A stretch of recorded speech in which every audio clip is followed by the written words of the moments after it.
Welcome to the Hytro Performance Podcast. I'm Dr. Warren Bradley, founder of Hytro, and today I'm joined by Aaron Borgmann of Borgmann Solutions, a highly experienced practitioner vet in the NFL with teams such as Kansas City Chiefs and Philadelphia Eagles, and Mitch Cholewinski, coordinator of football sports science at college football team Nebraska Huskers, recent winners of the Bad Boy Mowers Pinstripe Bowl. So, guys, thank you for joining us today. It's a pleasure to see you both. Hey, you too, Warren. Appreciate Thanks it. for having us today. Cheers, guys. And Aaron, we spoke to you around this time last year before the combine. So it's great to have you back on. And we're super excited to hear from you too, Mitch, today, and your perspectives from a college point of view and your expertise. So yeah, let's kick things off with a reflection. So if I could ask you both, what's been the biggest shift or learning in how you approach your training, preparation, recovery in the past year? Is there only one particular thing? Either or. Mitch, you can go. Yeah. So, I mean, for me, it's really just been figuring out okay, meeting the guys where they are. So we obviously have a lot of information, research, studies, whatever we want to look at, like even anecdotal information where, hey, this is probably going to be the best thing for you. But a lot of these guys, especially some of the freshmen that are coming in, that we just got about a bunch of them, or even transfers that we're getting in now. For us, it's an aspect of, hey, I only do hot water. Mm. Okay, well, there's gonna be times for us to do cold. There's gonna be some times where contrast is gonna be great. There's gonna be times where hydro or compression or whatever it might be, but might be the better tool. But instead of just trying to shove them basically into the cold water, for lack of a better term, right? It's been for me just trying to help the guys learn more and then help them make their own informed decisions so that they can make the best decision for them. Because ultimately, they know how they feel better than I do. So. A lot of it's just been kind of guiding them rather than forcing them to do something. Yeah, that's really insightful as well. You're going to get greater buy-in and longevity of actually doing it in that manner. I remember 10 years ago kind of forcing athletes into ice baths because the evidence at the time told us to do Yeah. that. And they were probably more stressed and less recovered because of the cold, right? So yeah, completely agree. Yeah. Yeah, Aaron, how about yourself? Well, it's interesting in my practice, Warren, because for years when I was in the league, we were busy taking guys from Mitch's side of things, finding out what they had going on, where they were at in draft prep and combine and things like that. And we didn't ever see them until post draft, right? Now, the bridge, what I like to consider myself is I'm seeing guys after they've left college, right? Preparing for combine, preparing for draft. And so they're flying everywhere, right? Senior Bowl, East West Shrine Bowl, this pro day, that workout. And so not only is recovery a big deal in my business, but I've also got athletes that are coming off season, say like in the Canadian Football League, that they're rehabbing right now. So I've got the whole spectrum of off-season, preseason, combine, draft, that whole thing. And so melding all that together in one big conglomeration to get everybody what they need, much to what Mitch said, is kind of finding where they're at and meeting people where they need to be met, because I'm the one that has to coordinate and do all that as opposed to them adapt to me, right? And so I think that's a pretty big part of our profession as a whole, is that we kind of give the athletes what they need, not what we think is kind of our thing, right? Because everybody's different. Everybody has different circumstances. Somebody's a first round draft pick, someone's a seventh round draft pick, someone's an undrafted free agent, someone's rehabbing from an injury, so they hope they make it to a pro day. So that's kind of where I'm at right now at this point of the year, and it's an exciting time. It's a lot to juggle, but that's what we're here for, to, kind of handle the best of the best. I love the concept of the term of meet them where they're at, right? Because you drive that buy-in, of course. And I think taking a zoomed out approach to that as well, and a more of a team-wide kind of perspective, it's identifying the challenges and providing solutions to those specific challenges, right? And you mentioned one of those was travel. There's a lot of travel going on, and particularly in the NCAA at the moment and going into this next season. So yeah, I guess could you speak to that a little bit? Maybe both of you, but starting with Mitch, just about Yeah. travel protocols, or what do you implement, I guess, to offset those challenges that you face? I mean, for us, it's a little bit easier in our current situation, right? Because we're in the middle of America. So for us, like the furthest that we have to do is at 2 hours either east or 2 hours west. Now, like some of these teams, they're going 4 hours, right? Mm. Rutgers played USC last year on a Friday. and they played at 7 p.m. local, I think was kick. It was either 7 p.m. local or 8 p.m. in LA. So it was 11 or midnight for them on their local time zone, right? So I'm lucky where we don't have as much of a problem to try and figure out there. But I mean, really for us, it's been about, okay, educating the guys on this is the type of nap you need to take whenever you're on the plane. Whenever you get there, we're gonna do some type of flow, which is basically just like an in-place stretch, just some movement. Whenever we get off the plane, we get back to the hotel, just to kind of get them moving again. And really, just for some of those things, it's like we're just coming off the practice field too. So we'll have a Fast Friday practice. So we're going right from practice into the tubs to try and get recovered as fast as we can, just to kind of build it back up onto the plane, and then we're at the hotel, right? So it's about trying to find some of those solutions that are portable that we can use to be prepped on the road, use in the hotel room so that I can just give it to them and just say, hey, wear this for the next 2 hours, 15 minutes, 30 minutes, and then just bring it back down in the morning to breakfast. So like there's a bunch of different little solutions that we've been able to do in there. And really for us, it's been about like ease of use, ease of education for our guys, and then also too, like just making sure that we're aligned from a health and wellness department down here, from an aspect of we're all speaking the same language, we all know exactly what to do and when to do it. So if I'm working with a kid or if I'm eating breakfast, one of the athletic trainers can say, oh yeah, like here's the right thing to do right now. Yeah. And then just making sure that we're all on the same page that way. Yeah, I think you can almost have paralysis by analysis, like Mhm. too much science delivered to athletes going to result in nothing, essentially. So keep it simple, essentially, and drive that behavior change. Aaron, have you seen anything with regards to travel yourself? Yeah, and so, now in my world, and especially the world I used to work in so much on a day-to-day basis with the NFL, was I can even recall a certain game where we traveled from Kansas City to London, right, to play. And I'm pretty sure we were the only direct flight from Kansas City to Heathrow ever in existence. But that's a 9-hour flight for us. Right. And so, we got down on the ground, we flew through the night, we got down on the ground, we went straight to the hotel, and then we went straight to practice because we're trying to reset that. So recovering off of that when your system is just, doesn't know which way is up is so important now. And they're doing a much better job with it now than they ever were then because we have so much more information in Mitch's end of the world than in my end of the world in the medical side of things. But listen, now, even more so in private practice, when I've got people going every which direction from here to there and whatnot, and sometimes even taking multiple flights in a day if you're trying to take a pro day kind of situation, and then the next day you got to hop on a plane to the next place or drive or whatever it might be, because athletes are going everywhere, right, man? Like some of these golfers that I take care of, they're all over the place. Some of the football players, they're everywhere. And so getting people back into the optimal position to succeed is kind of one of our jobs, like Mitch was saying, as a holistic healthcare team. And a lot of these athletes, unfortunately, just don't have the knowledge base yet. We're working on it. We're trying to get better as a profession and educate them because they're going to be without us more than they are with us, no matter what. So we have to help them help themselves, in a manner of speaking. And I think that's kind of what Mitch was saying as well. Yeah, it's having that education, products and services available to them outside of the facility. So that Yeah. the other 20 hours, I guess, of the day when they're not in a facility is super, super important. Aaron, I have a specific question for yourself because you Sure. mentioned it last time we were on the podcast. You talked about the importance of individualizing training for athletes. Yeah. So I was wondering if there's kind of any one surprising way tailoring a program has made a difference specifically to you recently with an athlete. Is there any one thing that you've seen? Well, yeah. So, excuse me. As I was saying, I've got athletes from a little bit of everywhere right now. I've got college football athletes, I've got Canadian football athletes, I've got high school, so on and so forth, right? And so I had to educate myself to the intricacies of the Canadian Football League and why their wide receivers are different from NFL wide receivers because they run so much more.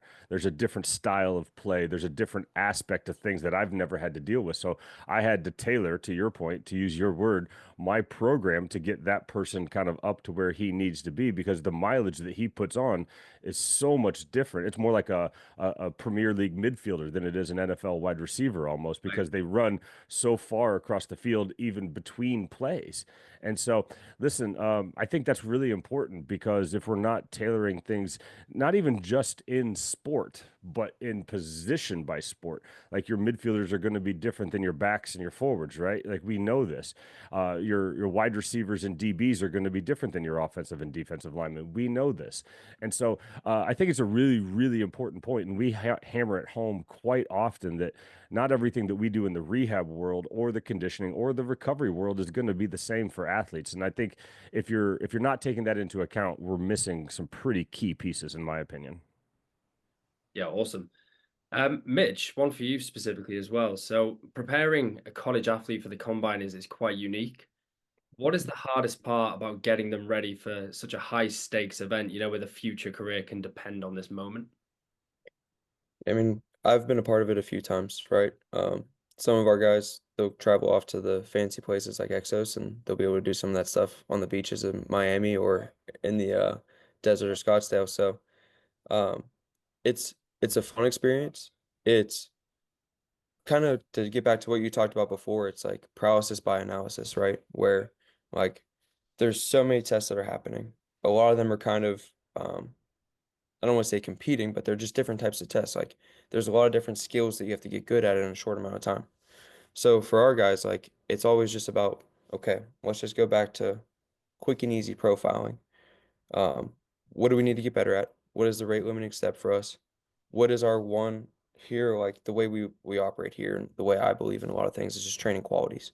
So is strength a limiting quality? Is explosive strength a limiting quality? Is it reactive strength? And then trying to tailor their program that way and trying to figure out exactly where they are. Um, and like a big part of what we're trying to do whenever we're bringing these guys back is a lot of them just got done playing a football season we started in July and our bowl game was December 28th. So almost about a 5 month season of playing football, and like we hit here. We're gonna be in full pads every single week throughout the year. So it's a thing where they're trying to get their body back, but we don't have a lot of time to waste either. So it's what can I do right now whenever we're in the early prep to try and figure out, okay, like I can't, they're probably not at 100% potential based off of just coming off the football season. So what can I do right now to get better at they get better at the test for the draft and the combine and their pro day. But what can I also do to set up the groundwork for success later on? So it's just like a big puzzle. Like um I was an engineer, so like I love being able to go back and like reverse engineer, like, okay, Yeah. this is what we want you to run. These are the tests that you have to do. This is where you're lacking at. Okay, like let's just dive in and get a lot better at that one quality to help you kind of get back to that spot. That's super insightful as well, just dropping in the engineer bomb, because it allows you to think about things differently. Like being able to unpack the science and work through the physiological mechanisms to drive the change that you want to see is so important.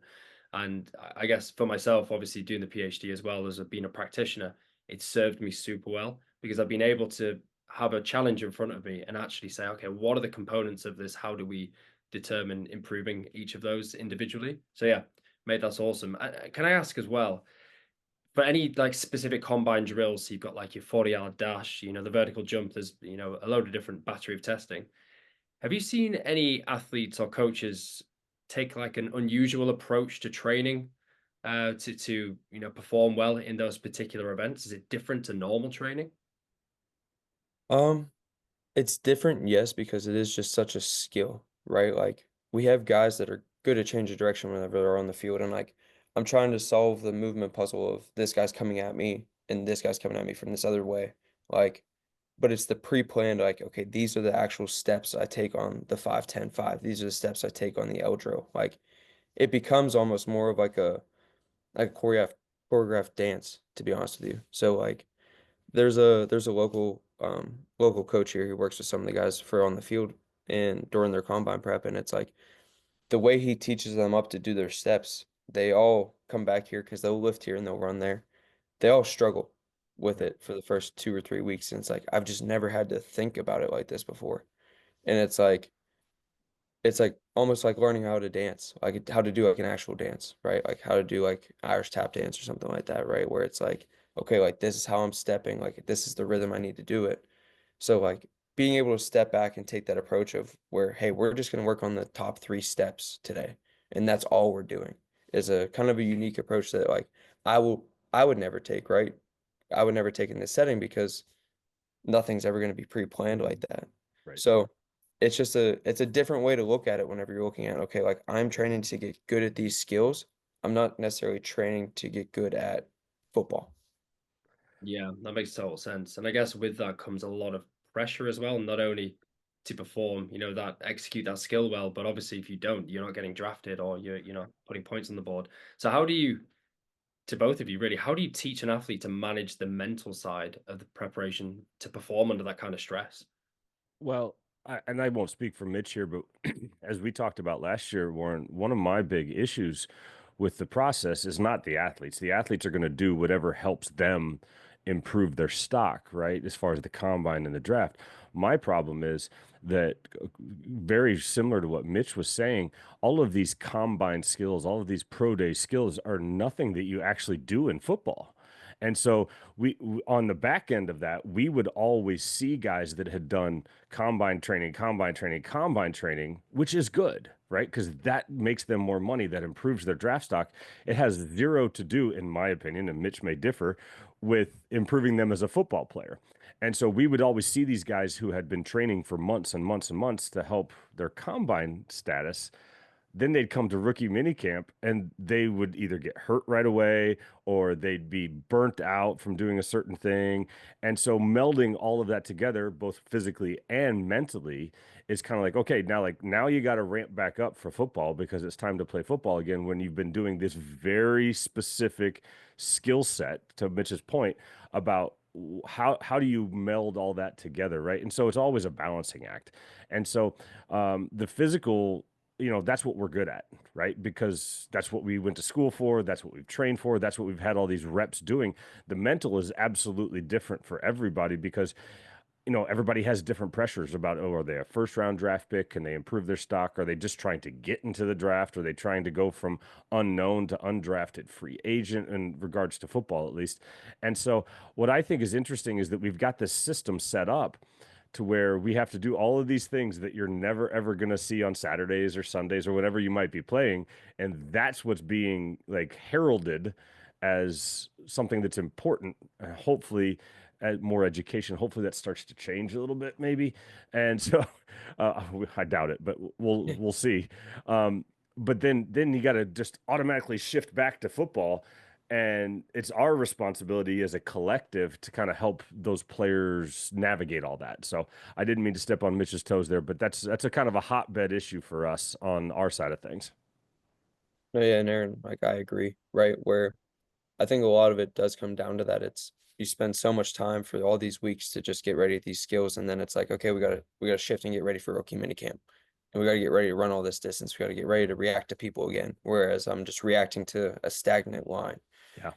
And like I think that's a big part of it is like the guys will get burnt out from just doing this, right? Where it's the only thing I care about right now is 225 reps, jumping high, and 5-10-5. Because those are the 3 tests I'm the worst at, right? And that's where the most of the time gets put to, as it should be. So like I I think part of it is like helping them realize, okay, like yes, you were no longer a part of the team, but you were still in this building. Yes, you still have access to whatever we might have, right? But I think the other part of it too is like you have to build in some time to let them do what they love and like let them do football, right? Where it's okay, yeah, like I'm not gonna spend the majority of my time just if I'm a wide receiver just running deep routes and things like that. But it's like, yeah, like go get on the jugs, like go run some short area routes, go do like you can stack a lot of these skills and like kind of like bucket days. So if it's a day where I'm doing change of direction day, like okay, yeah, like go do red zone routes, like go do short area routes. Like there's certain things that you can do to kind of keep them in that system, but then also make them feel like they're still training for football. Because like if they don't love it, they're not going to really get to that point unless they're just super talented, right?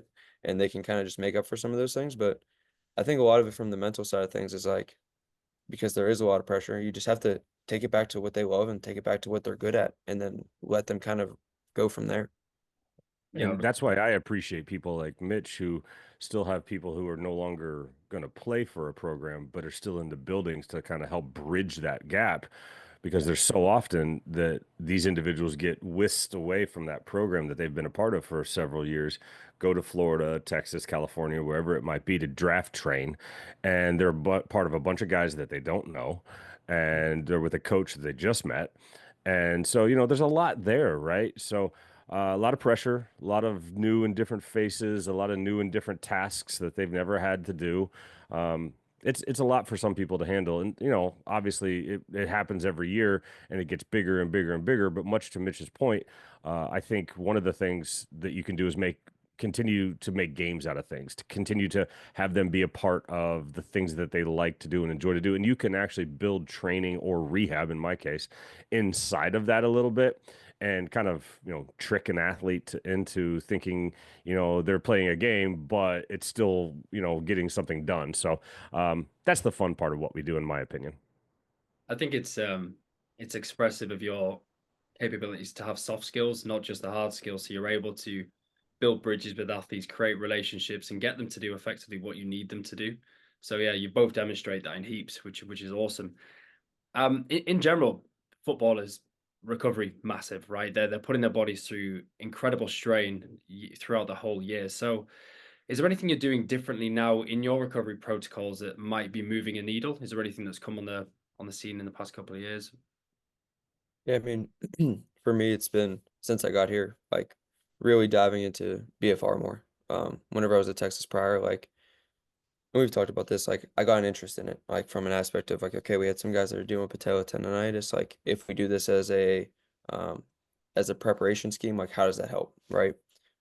And then once you start to learn more about it, like being able to dive into the mechanism, so like it just started to make more and more sense about, okay, let's use it for recovery. Like, let's just do some active BFR walks. Let's do some passive work. And really from that, it's like, it's kind of blowing up here. So our guys love it. We have a bunch of shorts, right? We have a bunch of Hytro shorts for us. And like, it's been something for us. It's been huge. Like, whenever I talk about portability from earlier, like whenever we're traveling, right? Like we're taking 20 to 30 pairs of shorts with us because it's just easy. The guys love it. They know how to use it. I know that I don't have to worry about them. So I give them the shorts at night. They wear them. They give them back to me at breakfast. Like, it's just one of those things where for us, like, that has been a huge shift. And then here we just built a brand new facility too. So like, we're using a lot of red light therapy. We're using a lot more massage therapy and chiropractic. So like, really just kind of like we talked about earlier, it's just, hey, some guys like massage therapy, some guys hate it. Okay, well, let's have a chiropractor there to help with some of that manipulation as well. So really just being able to try and expand and fill as many buckets as I can for these guys while we can. Yeah, and I'll say on my end of things, I actually don't have a physical office that I work out of. This is my home office, but I'm 100% mobile. And so much to Mitch's point, I got to be on the go. Like, I got to have ease. I got to have portability. And, obviously products such as Hytro fulfill that niche very well. That being said, I think that, in our industry, we have gone from rest to active rest. And what do I mean by that is moving people days after competitions, getting people up, getting people back in the facility, in our case, in the professional level when I was there. And even so much more now that I can see people after a game or pretty quickly, if they're not injured, but just need recovery, right? We've gone from such a construct of like take time off and get your rest and get your sleep. Sleep is very good. I'm not demeaning sleep. But I need these guys in to get moving again because guess what? In 6 days, we have a game that we have to worry about. And then you're going to, do a bunch of car collisions again with human bodies. So, like, we have to get these guys moving again. And really, any athlete, let's call it what it is. It's not just limited to football. But I think that's one of the biggest shifts that I've seen over the course of my 20-something year career is that we've gone from, this more stagnant, either, sitting in a hot tub kind of thing which is fine. I have nothing against that. But also let's supplement it with more movement, as I think Mitch used the word flow earlier, and I love that word, especially for recovery and BFR, other modalities that can be useful to these athletes. And without that, I think you're doing them a disservice, right? Because otherwise they're going to sit around, they get stale, they get stiff, lactic acid, the whole 9 yards, right? And so what our job is to help these people get ready for the next thing, whenever that is, if it's 3 days, if it's 6 days, if it's whatever. And so I think that's been the biggest shift that I've seen, even recently here, that we're trying to get people in a better position to do the next thing, if that makes any sense to you. 100%. I think as a proxy of more recovery kind of emphasis and this more active recovery becoming a bigger thing in recent years, is a lot more products on the market, which perhaps some of it could be snake oil, some of it could be very scientifically robust. How do you, as coaches and practitioners, cut through the chaff? So, as a quick example, from my time in pro sports, which I stopped about 5 years ago, every week I would have 3 or 4 different products land on my table. You don't necessarily have time to pick through them, but if something like seems quite interesting, you might take a quick look, then you realize quickly it's another bit of snake oil. So how on earth do you deal with kind of the volume of products that are out there now and pick something that's viable, I guess? I mean, I think for me, it's with anything, whether it be technology, whether it be recovery, whatever it is, even if it's a training equipment, like it's always about like filling a need. Like there's always going to be something out there that can maybe marginally help an athlete, or we don't really know, right? Like there's gonna be backing behind at least almost every product that kind of gets put on your desk, right?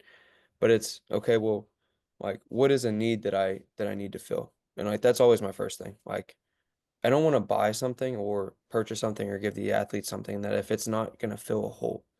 So like that's always my first level of analysis of, does this help me do something that I can't already do? Right. Um, and then the second part after that is really just diving in, like getting on phone calls. Like, okay, let's get on the phone. Let's talk about like how this product works. Like let's talk about how this test goes. Like I need to understand it from a mechanical aspect and a biological aspect, whatever it might be, whatever we're working, whatever system it's like, whatever solution it's trying to fix. Like I need to understand it as best I can. So then that way I can try to figure out like, okay, like this is how it fits, this is where it goes. And then really through those conversations, you can kind of tell like, well, we have some studies that are coming out, but like we don't want to publish those yet, and we don't really want to talk through them because we don't have the results yet. And it's like, well, like then call me whenever you do, right? Like especially if it's something that's going to cost an exorbitant amount of money. If it's $10 for a month's supply, it's like, okay, yeah, like we'll take a stab at it, or I'll try it myself first, or Right. our head strength coach will try it. Um, if it's anything other than that, it's like call me back whenever there's a little bit more of like a research backing. Because for me, like going through the PhD, and I haven't finished it yet, but like even just the learning side of those things of like, okay, like this is how like the clinical trials actually go. This is how randomized controlled trials actually go. Like you start to realize that there's a lot more nuance in there, that if it's showing you that it's not working in a trial, then you probably really don't want to invest your money into it from an aspect of money and time on the athlete's part. So it's kind of like a multi-layer approach for me.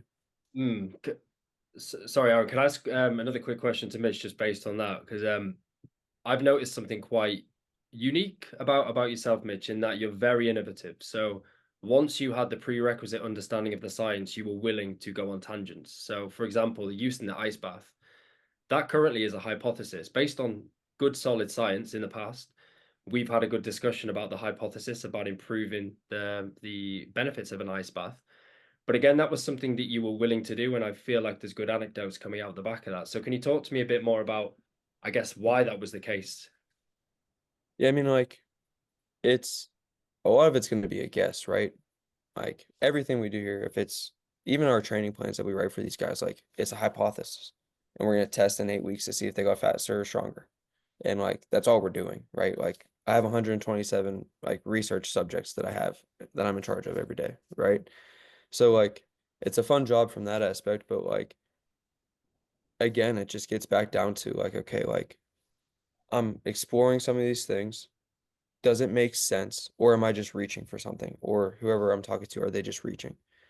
And if I don't feel comfortable with doing it at that point, then you wait a little bit. But it's really like, as long as the backing, the science behind it makes sense for me, like, even if it is a hypothesis, like, there's a reason for it, right? Like, there's in a hypothesis for string theory, right? Like, those types of deals in the physics world, like, there's a good backing for why that might be, but like, we just don't know for sure. So, like, as we look at some of those things, like, where we're taking graduated guesses and like going through, like, my research advisor and throughout my PhD used to always say, like, don't worry about trying to be like the researcher that like creates his own island in the middle of the research ocean. Like, just continue to build the peninsula. Like, just continue to reach out a little bit further, a little bit further, a little bit further. So as long as you have some ground to kind of take that step from, like, that's where I feel comfortable to be able to do it. Now there's always times where you have to do it, right? Like, the first times that we did the BFR in the cold tub, like, I wasn't doing that in the middle of the season. We might have been doing it during summer training. But so like, there's times to take that risk, we could say, right? Because there isn't really a health risk, it's just a risk in Yeah. terms of I didn't get optimal recovery today. But like, it's Calculated. all of that. Calculated, yeah. And listen, Mitch said a lot of things that what I'm gonna say as well. So he stole all my talking points, which is fine. Sorry. No, it's good. But I think some of the things that he said are very good. You know, talking about goals, like what's your goal first and foremost. You know, back when I was in the league, we used to have a guy get injured on a Sunday, and then you'd show up to work Monday morning at 6 a.m. and you'd have voicemails and emails and everything like, hey, we can help you with XYZ product. You know, you need to try this and that. And I said, okay, we got a pretty good handle on things. Now, that being said, I'll be the first to tell you that I don't know everything, far from it. And so when new stuff comes in and people send me stuff, even today, like I'm going to investigate it. Does it fit a goal? Does it fit my person's specific goal? Is it research backed? I'm not a very good researcher. That's why I rely on my PhD wife to tell me what's good and what's bad. But that being said, it's gotta fit that, right? And so as we know, there's a lot of money to be made in this industry. And so when we see these products, is there a goal? Does it have some backing to it that you can reproduce and show me that I can use? And then the thing that I think is really, really important is, does the athlete buy in? Can they get something out of it? Do they see something or feel something tangible? Do they see a benefit from it? And the one thing that I really liked what Mitch said is, right, wrong, or otherwise, we have to have trial periods for these items, right? If it meets all those criteria, if it even passes all of that, then yeah, I'm going to try it on myself first to see what it is, so then I can tell the athlete what to experience first and foremost. But secondarily, when can I have a good athlete, let alone a great athlete or a really superstar athlete, try some of these things out to see what they think? Well, that's an off-season thing. It's not, you know, middle of the season, or it's not 3 days before the Super Bowl, quite frankly, because that's just not the appropriate time to do so. So timing of year, right, or timing of season, in season versus out of season, is really, really important in our industry, in my opinion. And then, does the athlete buy in? Because if I have something that's got a 100% efficacy, like we know it works, but the athlete's not buying it, then it doesn't matter, right? And so it's partly on our job as the practitioner to say, hey, look, this is why this is a thing.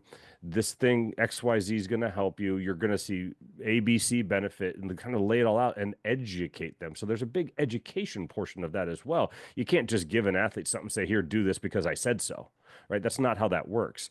And so you got to mix and marry all of those things at once, which is sometimes a balancing act, right?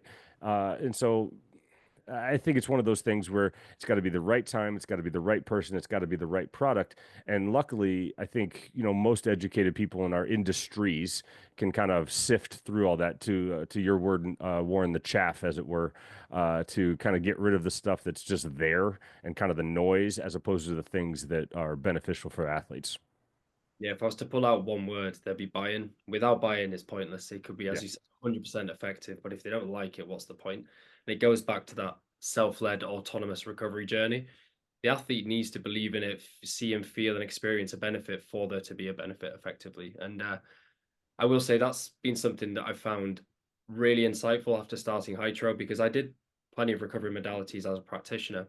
But the buy-in I'm seeing for a BFR product that's kind of worn like Hytro is massive. And I think it's because just the ease of use and the versatility.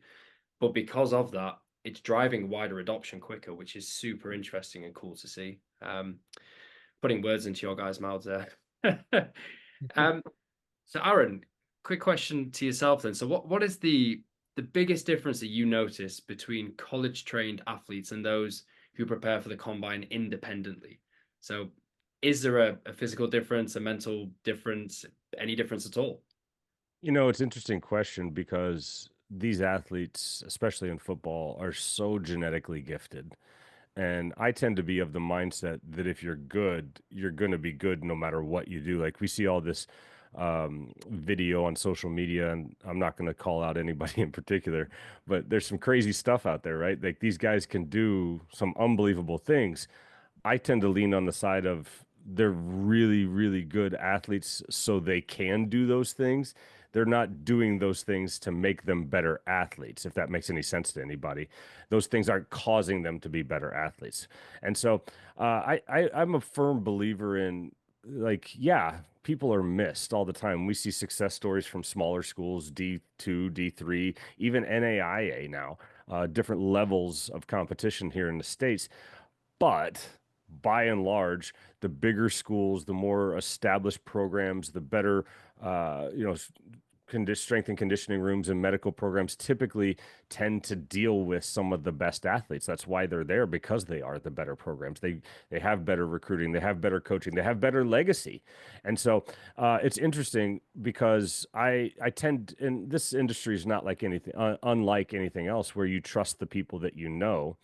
And so I think it's one of those deals where the people that you see who are doing, take for instance, combine and draft prep, there's a lot of people out there that are doing things for what we call clout over here. And listen, they're out there to make money too, and that's fine. There's nothing wrong with that.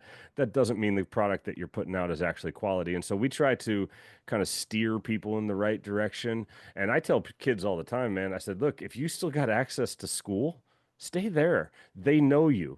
They have, your whole situation down. They have better facilities that you're ever going to find in a private setting. And yeah, I'm biased, and I'm not hiding that at all. That being said, there's some very phenomenal private facilities out there, but I personally believe you go where people have a vested interest in you other than money, right? They have a successful interest in you because they like you as a player, they like you as a person, they think they want to see you do well. And that's just my inherent bias, and I'm probably not I'm gonna struggle to move off of that, even though there's some phenomenal independent, resources out there. They're independent for a reason. And listen, I think that you see all shapes and sizes in every avenue, so there's good and bad in both. That being said, I'd be happy if an athlete stuck with kind of what they know, if it's working for them, because those people tend to really get the person better and kind of know what makes them tick. So that's just my POV, if it was. I mean, it's demonstrated well with Mitch, isn't it? Like clearly he's helping his athletes come what may to get to better positions, whoever they are, whether it's for a combine or just to play college football. So yeah, demonstrated perfectly there. A question to both of you would be, what's the most common mistakes you see athletes making when they're preparing for something as specific as the combine? And perhaps it is, not using the college facilities and it's going independent. Perhaps that's not a mistake, who knows? But yeah, what are the common mistakes, would you both say? Yeah, I think for me, it's the GPP side of things. Like you forget about general physical preparedness, Yes, right? absolutely. Like, and you just forget that, hey, like my job is to cover X amount of yards now, whatever position you play, right? Like I'm no longer just full out sprinting. I also need to be able to work my aerobic base. I also need to be able to learn how to react to people, right? And those are the two things that scare me the most, because like it's an old saying, but it's a true saying, like fatigue makes a coward of us all, right? So, and then you add that into, I'm no longer used to reacting to people. I'm used to reacting to a line or a cone on the ground. And fatigue plus not being able to react to people in high chaos environments just leads to injury. And for a lot of these guys, right, like you want to say, oh, well, they just got drafted. Like if they get an injury in their first rookie minicamp, like it's not gonna be that big of a deal. It's like, well, probably the only, and Aaron can speak to this probably a little bit better than me, but like the only people that's really true for is maybe rounds 1 through 3, maybe 4, depending on where you are and how the roster is cut up. So it's like you have to keep that in mind.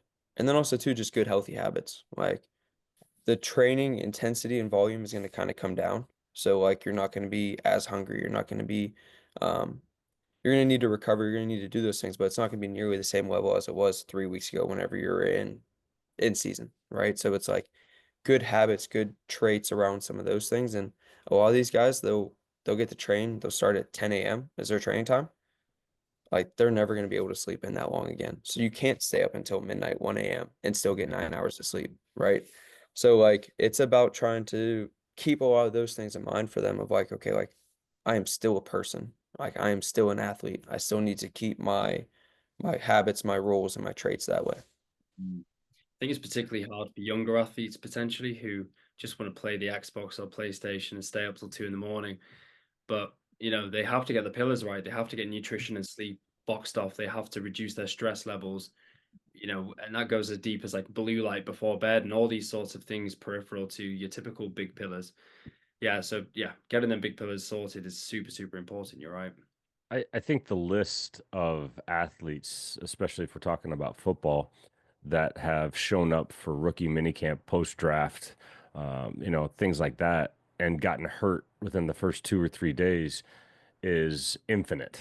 I mean, it's the tale as old as time, right? And listen, we talked about this earlier that the combine is important for a lot of these people, but you're actually seeing more and more people forego some of these combine measurements because they feel like they've got enough tape out there.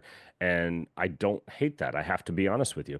And much to what Mitch said, the GPP, the general physical preparedness, I think we as an entity forget that that is such a big deal that you've been doing this entire time, and now all of a sudden for 8 weeks, 12 weeks, sometimes 16 weeks, because if you didn't play in a bowl game, you've kind of put that on the back burner, excuse me, to the combine training and your draft pro day training and things like that. So listen, the worst thing, the biggest ability in the world is availability, right? And so we are training or keeping these guys on the field as best as we can, but also they have to realize then when they're going from Mitch's setting to my former setting, it's a job now, right? It's not something, yeah, it's fun for the vast majority of people, but you have to take it as seriously as a job because if you show up and you don't do your job, there's a lot easier pathway out than in college when you're there for, an indeterminate amount of time because you've accepted a scholarship or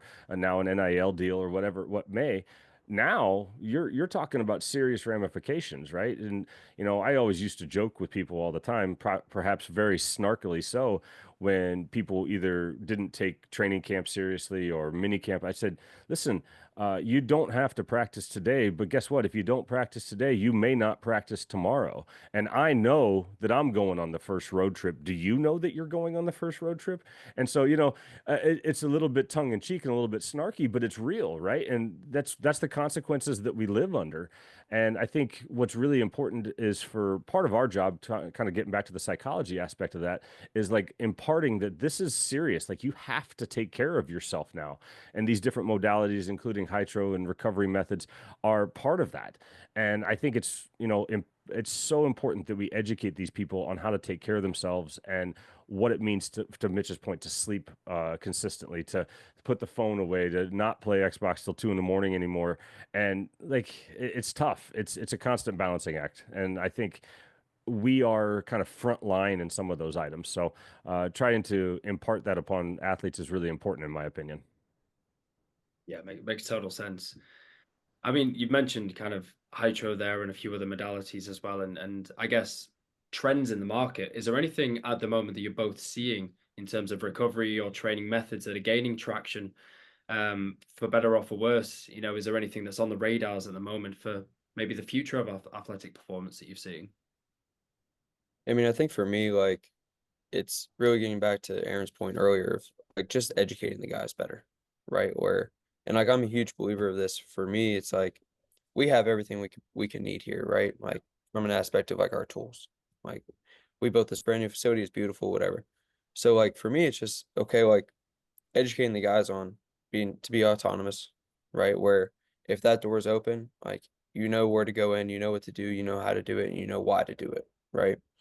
Um, and I think that's kind of where a lot of what I do now is just shifted towards the education piece of like whenever you leave here and you're going to go to the NFL, like I want you to know what you're going to spend your money on because the NFL facilities don't look like ours where we have all of this stuff wide open for them, right?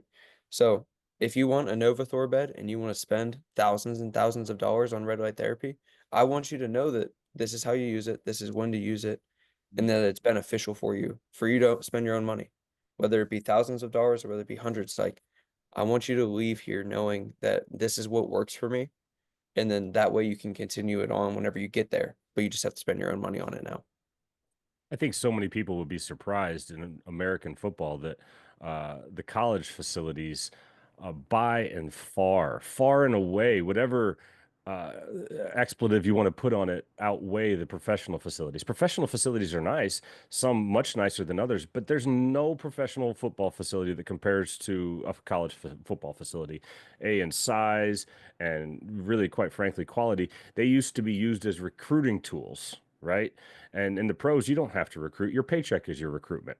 And so, the interesting thing is I really believe what Mitch says here is, paramount to like, we have to, like you said, educate them. And the trend being like, they've got lots of money up at the pro level, right? So they're going to spend money on what they think works. And it's kind of our job to kind of weed through that. Like, here's what you're going to do. Here's what you shouldn't do. No, that's a bunch of, chaff, as to use your word again, Warren.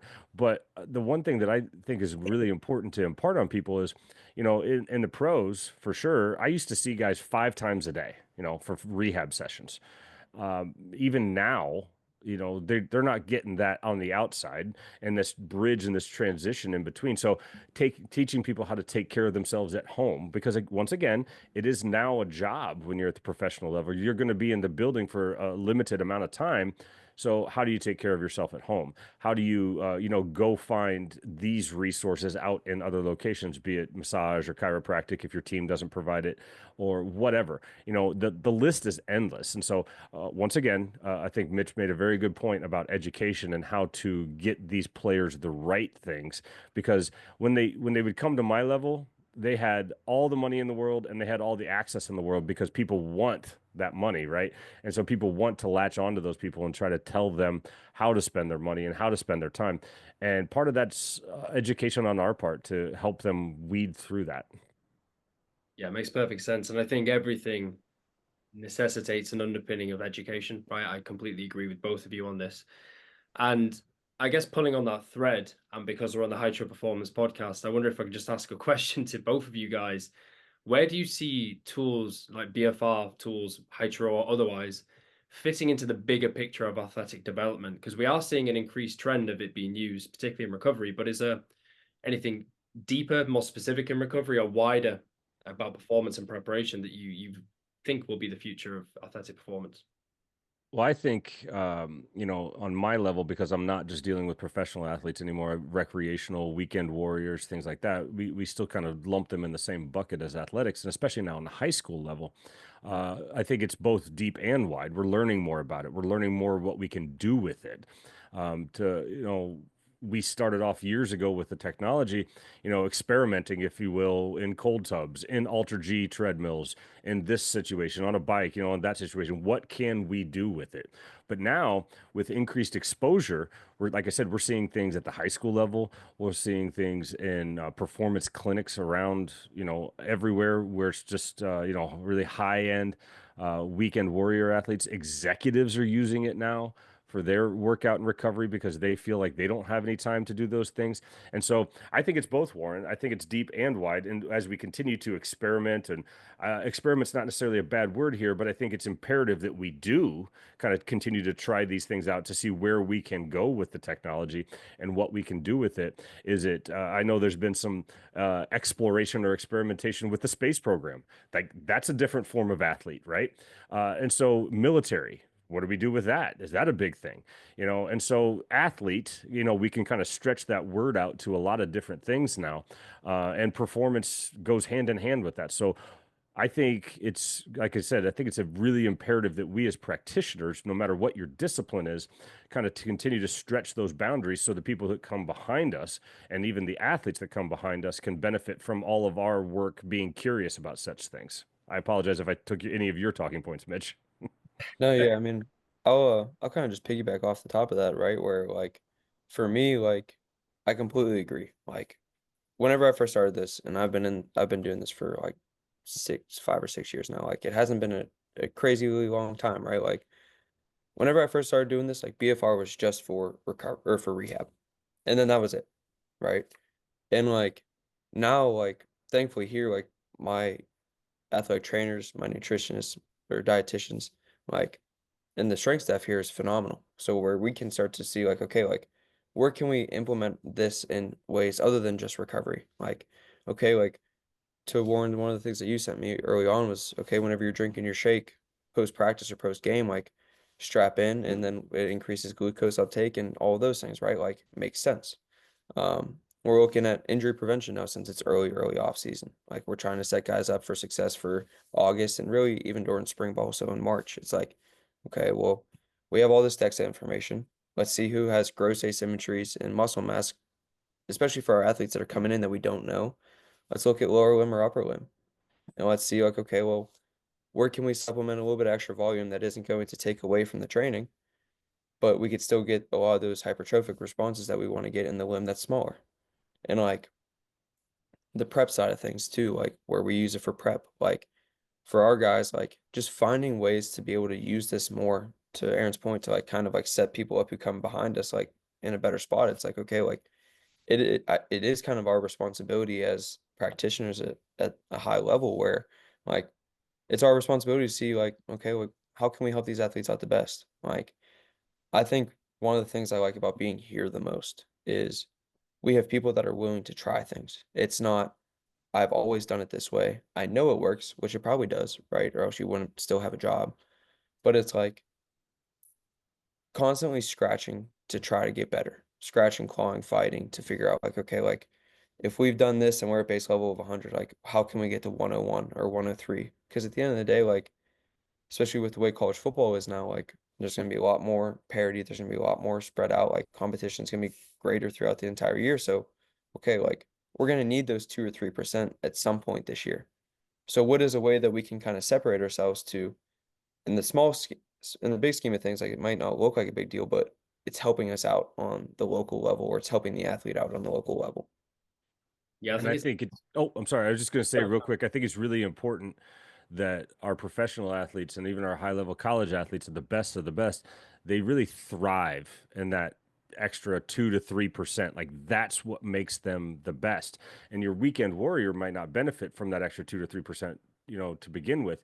But that is why the best athletes in the world is because they can access that extra percentage that, somebody like me doesn't even have, never had, would never even be able to have. And so, much to Mitch's point, like taking advantage of that, that is where we get ahead. So, absolutely. And it ties back to that point on innovation and being willing to hypothesize and look at new ways of administrating things based on solid science and evidence, right? And I think you guys are really good at that. That's why you were first or early adopters of Hytro, because you saw early on that what we were doing was pushing the envelope. We were at the pointy end of innovation. So first and foremost, thank you very much for both of you for your support and advocacy from early days in our move to the US. And last question, gents.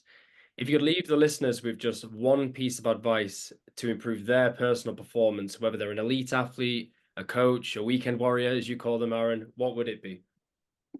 I would just say in general, as I get a little bit older, and get more white down here in the beard and things like that, find ways to elevate or maintain your floor, right? I think that's super, super important for Mitch's term of GPP, general physical fitness. If you can find, like, not everybody's going to be able to hit that ceiling, right? And so if we can find ways to bring people's floors up through recovery, through baseline strength, through using BFR for strengthening in general, I think you will help more people and then you can then highlight the really special athletes, right, at the same time. But I think that's a part that we miss. And in my rehab side of things that I kind of specialize in, it's definitely telling people like, hey, look, I don't need you to show up on TV on Sundays. I need you to be available every day. I need you to bring that part up because right now you're not. And so when we consider things like that, I tell, especially with my golfers or my football players or whatever it might be, hey, look, you can't do this multiple times a week. So that's what we have to work on. If we bring that up, who knows what the ceiling looks like, but we definitely can't do it without an elevated floor. So that's kind of my stump speech for my take home message today. Thank you, Aaron. Cheers. Yeah, I mean, I think kind of along the same lines, right? Where like I always like to say, like, just be the best that you possibly can be at all of the basics. Be good at your nutrition, be good at your sleep, be good at your training. And like, whenever I say training, I don't mean a lot of the things that are showing up on Instagram, like Aaron was talking about, right? Like, I'll talk about bouncing off of plyos or physio balls or whatever it might be, right? Like, I'm talking about like true like squats, single leg, upper body, like whatever basic looks like for your sport or your skill, whatever your hobby. Like, just get phenomenal at the basics. And as long as you do that, you're gonna stay healthy, right? You're gonna be able to perform. If you're a weekend warrior, you're gonna perform probably better than 95% of the people that are out there, right? Like, if you just nail those things in, like, you're gonna solve the majority of your problems by focusing on 80% of the things, right? Like, I'm a big believer in the 80-20 rule. Like, whether Yes. it comes to nutrition or whatever it might be, right? Like, if you get really, really good at like the basics, like, you're gonna solve the majority of your issues. 100% agree. I use the 80-20 rule throughout my whole career. So yeah, Yeah. aligned on that one. Gents, it's been an incredible chat. Thank you so much for your time. Been really insightful. I hope you guys have enjoyed it too, bouncing off one another. So yeah, just want to say thanks again. Thanks for your support. Thanks for your time today. And we'll be chatting again soon. Yeah, thank you. Thanks as always for having us, Warren.